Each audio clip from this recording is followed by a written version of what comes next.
Yes, people, what's going on? Welcome back to the channel. So Manchester United lost against Newcastle 2-0 at St James Park. We're now level on points with them and could be sitting outside the top four if Spurs get anything at Goodison Park. Although we will have 2 games in hand on Tottenham, it's not ideal for Manchester United. And with no wins in the last 3 Premier League games, and from a position where after the EFL Cup final we lift the trophy, you're starting to think, well, top 4's looking a certainty. How many more trophies can we add to that?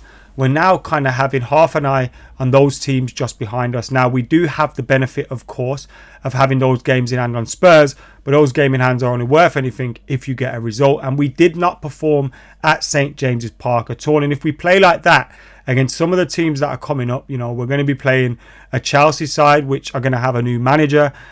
We play against Tottenham away from home, or without Conte now. We obviously come up against some good sides in our time between now and the end of the season.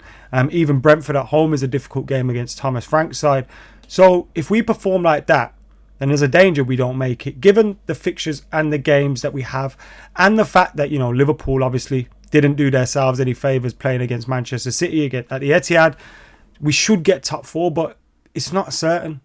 And you are starting to worry about those teams just behind you, and we should not be in this position. The performance that we've seen in the league since that final have not been good enough. Whether the players have got complacent, whether it's a combination of that and a lack of, just playing so many games in so many weeks. But we're going to have that until the end of the season. So we can't use that as an excuse for not getting top 4.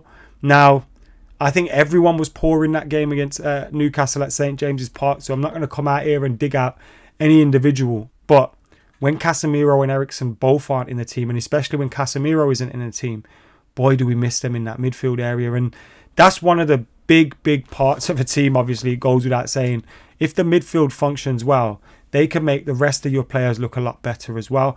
And that's what we've seen, the impact from Casemiro, the impact from Eriksen, has been that they've lifted everyone around them as well. And they've lifted their performances. And when they're not in that midfield, we miss them. But the performance against Newcastle was abject. It was poor. David De Gea made a few good saves, but he also put us in trouble on a lot of occasions. And the fact that he may still be our number 1 next season is a little bit of a worry. He needs to be challenged in that spot if he's going to stay at the club. Then you look at further ahead of them. No one really had a good game. The manager makes the change towards the end to kind of get an extra forward player on, bring a fresh centre-back on. But no one really had a good game now. A lot of it sometimes came from the distribution from the back, putting defenders in trouble. The weight of the pass at times from David De Gea, it's just daft. Everyone knows, if you pass the ball to someone's feet, right under their feet at a certain pace, it's going to be difficult for them to control. They're going to have to get it out of their feet. If they get impressed like we were against Newcastle by the front 3, it's going to be difficult for anyone. Give a little bit of pace on it just in front of them so they can run onto it. But David De Gea doesn't even seem to do the most simple passes easy, and it puts us in trouble a lot. You look further ahead of them in the midfield. Yeah, McTominay performed for Scotland in the internationals. He's not performing for Manchester United. Quite frankly, not good enough. Further ahead of them, the attackers didn't perform either. Now, we looked a little bit better. People would say I'm being biased again when Anthony Martial comes on the team because it's someone that can hold the ball. And we need to wrap him in cotton wool and keep him fit, because when Weghorst starts, we're lacking a player that's going to score a goal. I don't have any confidence that he's going to score a goal. And for all the talk about his hold-up play, and I think a lot of it's been overrated. I think we speak more about that because he doesn't score goals. It's kind of like, he doesn't score goals, but he does do these things. Yes, he does those things, and he does them well at times. But recent weeks, I don't think I've seen enough from there. And look, Ten Hag would have rather had a different striker. He would have liked to have been able to bring someone in. And it doesn't help when your main man can't stay fit.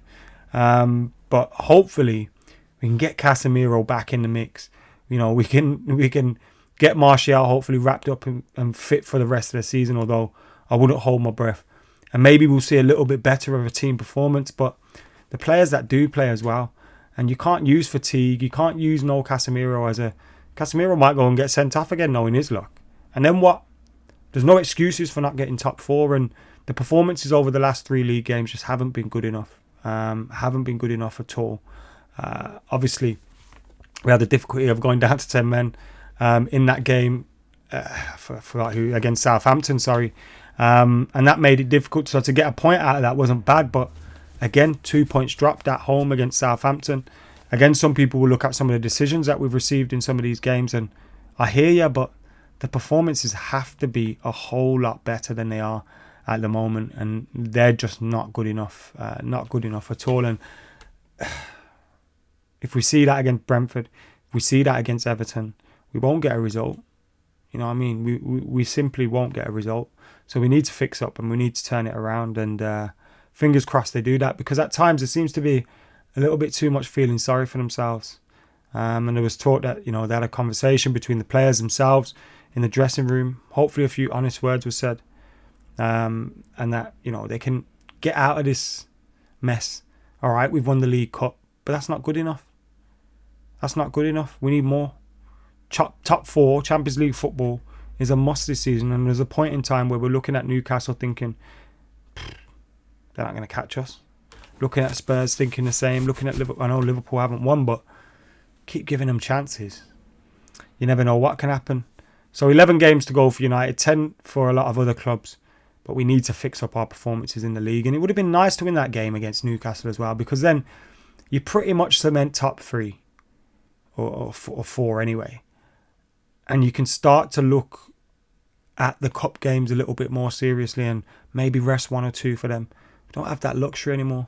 That was a 6-pointer, a big 6-pointer, and we failed to turn up in it. Need to beat Brentford, need to beat Everton, make up for that. And I think if we do that, everyone will be looking at it a bit more confident again and thinking we should be all right, but you have to get those results, and these aren't the easiest games to do it in. Anyway, apart from having a moan about that, there was a report today that United will be focusing on a right back, a midfielder and a striker in the summer, which I think makes sense. I think we need more players than that. So I'd like it to be just those are the priorities, and we're going to get more players. But the striker is apparently, you know, Eric Ten Hag has set his sights on Harry Kane. And for me, if it's his number 1 choice, fair enough, go for it. But make sure that they're actually selling. We don't want to be chasing this guy all summer and he doesn't even end up coming to Manchester United. We need to have a good summer. And with the chopping and changing of owners, potentially whenever that happens, that's going to bring its own difficulties. We can't be chasing players that don't want to come to United. That goes for Frankie de Jong and anyone else as well. If they're on it, they're on it. Get it done early. Let's get everyone in before pre-season, even though I know we'll be moaning, won't we? That's just what United do. Anyway, let us know your thoughts in the comments below. Make sure you are keeping it locked and subscribe to the channel as well. I'm in Dublin from tomorrow for the Irish Open, so if you fancy some poker, come and see us down there. The Hendon Mob Championship starts tomorrow at 4 p.m. I cannot wait for that, but I'll be also making some content as well. Obviously, I'm going to miss being at the game against Brentford. I miss being at the game against Everton, but I will make videos in reaction to those games, as well as daily videos to the news and stuff as well. So keep it locked, subscribe, like, comment, share, and I will see you in a bit.